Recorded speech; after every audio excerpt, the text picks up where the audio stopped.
I have heard just now that the Keir Starmer has already resigned, and the news is like really shocking that at this time of the year there is no election or anything going on, but he still resigned. Let's watch the video and understand why Two he years resigned ago and all. was the proudest moment of my life. A new Labour government, the first in 14 years. A page in our country's history turned after years of disappointment and despair. The chance to change the lives of millions of people for the better. That's what I came into politics for. The journey to that point was not easy.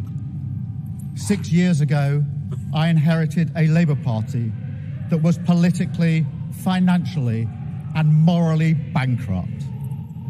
I was told time and time again that my party was finished, that we were consigned to history, that a majority at the general election, let alone a landslide majority, was impossible.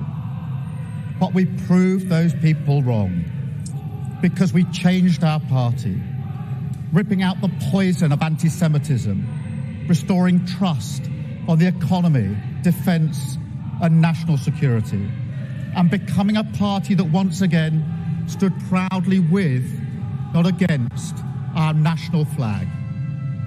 The hard work of change was with a singular purpose, not power for power's sake, but to change Britain for the better, to build a fairer country with dignity and respect, where everyone is seen, everyone is valued, wealth and opportunity for all, not just the privileged few. And look at what we've achieved in just 2 years. An economy that is stronger, growing faster than our peers, wages rising faster than inflation in every single month since we came to power, investment secured, infrastructure being built, an end to austerity with the fastest fall in NHS waiting lists for 17 years, the biggest improvement in rights for workers and renters in a generation, the biggest uplift in defence spending since the Cold War, small boat crossings falling, asylum hotels closing, protecting young people from social media, and 500,000 children being lifted out of poverty because of the choices that I made. Our reputation in the world restored, with Britain once again standing up for decency, respect and the rule of law, securing trade deals, standing with Ukraine, standing up for our values and rebuilding our relationship with our allies in Europe. Change promised by a Labour government, change fought for by a Labour government, change delivered by a Labour government. But I know the question being asked now is not who was best placed to change the Labour Party, to take us into power and to begin the vital work of improving lives for millions of people. Those questions have been answered. The question my party is asking now is whether I am best placed to lead us into the next general election. I have heard the answer of my parliamentary party to that question, and I accept that answer with good grace. Every decision I've taken has been about putting the country I love first.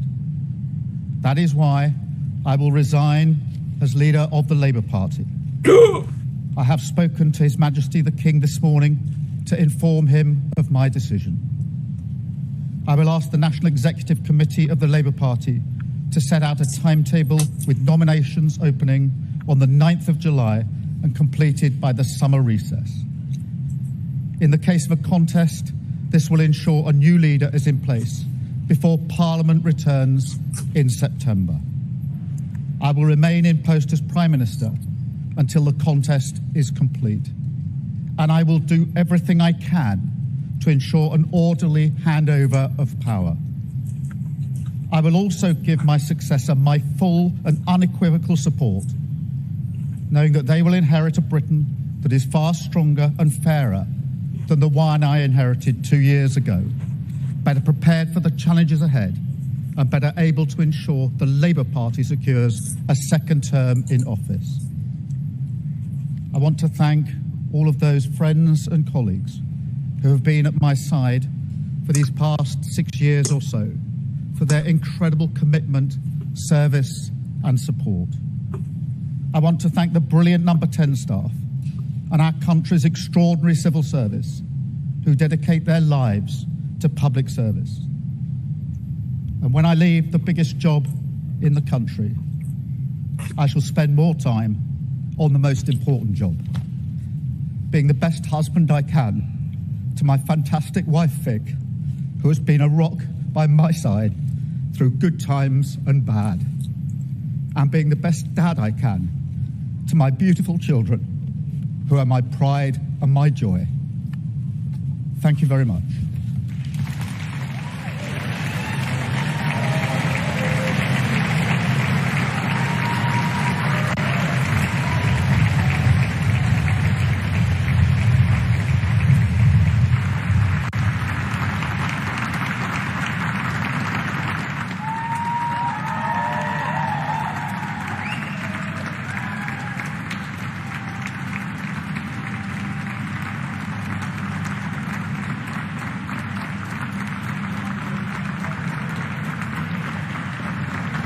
Keir Starmer heading back into Number 10 Downing Street. Appeared more effusively on the green benches today than you have done for some time.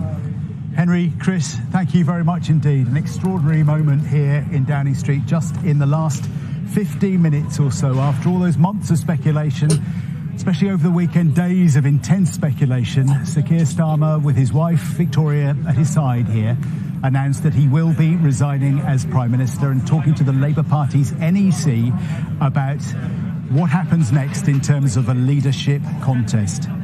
We were just saying, at times during the last 2 years as the UK Prime Minister, Keir Starmer has struggled to emotionally connect with the subjects he's been talking about and with the electorate. But this morning, his emotions are all too clear as he heads back